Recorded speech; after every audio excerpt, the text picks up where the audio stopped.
Joe Giglio for NJ Sports Now on this Monday, February the 2nd, a Groundhog Day edition of NJ Sports Now. And last night, during the final drive of Super Bowl 49, it looked like Groundhog Day out in Arizona, out in Glendale, when Jermaine Kearse went up, then went down, and made one of the great catches in Super Bowl history. It reminded me of what David Tyree did against the New England Patriots in Super Bowl 42 7 years ago. And it looked like it was going to be another one of those games where the Patriots had a chance to win another Super Bowl, but push comes to shove. It was the Giants twice. It looked like it was going to be the Seahawks. They were going to come up just short. But then a play was made, and the Patriots found a way to win their fourth Super Bowl of this era. I know a lot of talk today is about Tom Brady and where he ranks historically all time. Great quarterbacks, along with Joe Montana, Terry Bradshaw, now with 4 rings. But I want to take the conversation not just with Tom Brady, who is obviously a tremendous player and had a tremendous game last night, but the head coach of the New England Patriots, Bill Belichick, the ex-Jets assistant, the ex-Giants assistant, a guy that is clearly not liked around the NFL. Spygate, Deflategate, last night going up there to accept the Lombardi Trophy, he was booed pretty heartily by a very pro-Seahawks crowd. And Belichick will never be adored for the great coach that he is. He will never be remembered, at least I don't believe, like we remember now a Don Shula or Vince Lombardi. We revere those coaches as the years have gone on. But in my opinion, when you look at the career, the accomplishments, and how Bill Belichick's teams play, compete, and achieve on a yearly basis, he is right up there, and I do believe he is the greatest coach in the history of professional football. I mean, you think about it. Belichick now has been in 9 Super Bowls as an assistant or a head coach. He has won 6 of them, 4 now as a head coach. And the 3 things to me that separate Bill Belichick from every other coach now and in the past, you all saw them during the game. You saw all 3 of the things, and it separates the Patriots, and it's why they're able to capture championships and get to the postseason year in and year out. Let's go to the interception. Let's go to Malcolm Butler finishing that game off, making a play for the ages.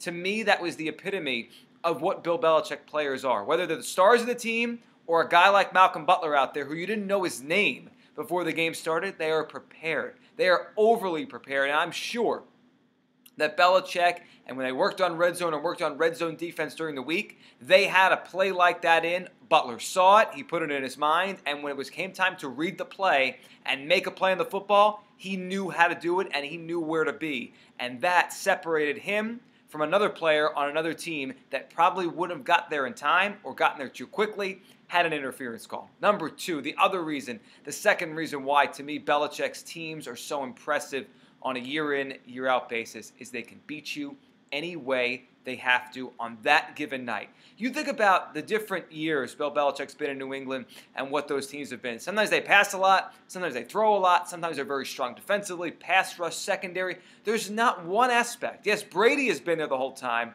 and the great quarterback has been there virtually the whole time. But there's not one aspect of the team. You can't just look at the Patriots and say they are a running team, or they are a passing team, or they're a 3-4 team.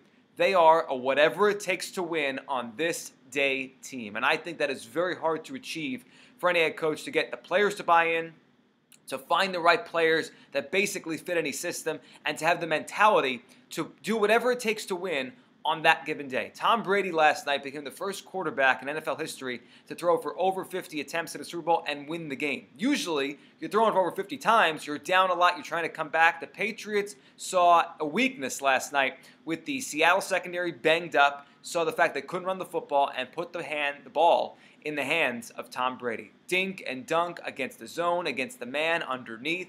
Smart game plan, efficient game plan, a really, really brilliant approach to offensive football against the best defense in the league. That's Bill Belichick. And the third reason I do believe Belichick's career now with the 4th ring is the most impressive of any coach ever. And I understand the Spygate and the Deflategate, it's all part of it. But to me, to have a coach do this during the salary cap era and during an era of parity where every team has good years, bad years, good years, bad years, the Patriots don't. They're there every year. And now to win 4 Super Bowls in a span of 14 years, including a decade apart between number 3 and number 4, it just tells you how good Belichick is at not only coaching players, but bringing the right players into his system as both a de facto general manager and a head coach. You could tell me he's a cheater. You could tell me he's arrogant. You could tell me you hate that he wears hoodies on the sideline. But I can tell you what, if you could pick one coach in the history of pro football, considering everything that they have to deal with now, how do you go against Bill Belichick? I know I couldn't. To me, he's the greatest there is. I'm Joe Giglio for NJ Sports Now.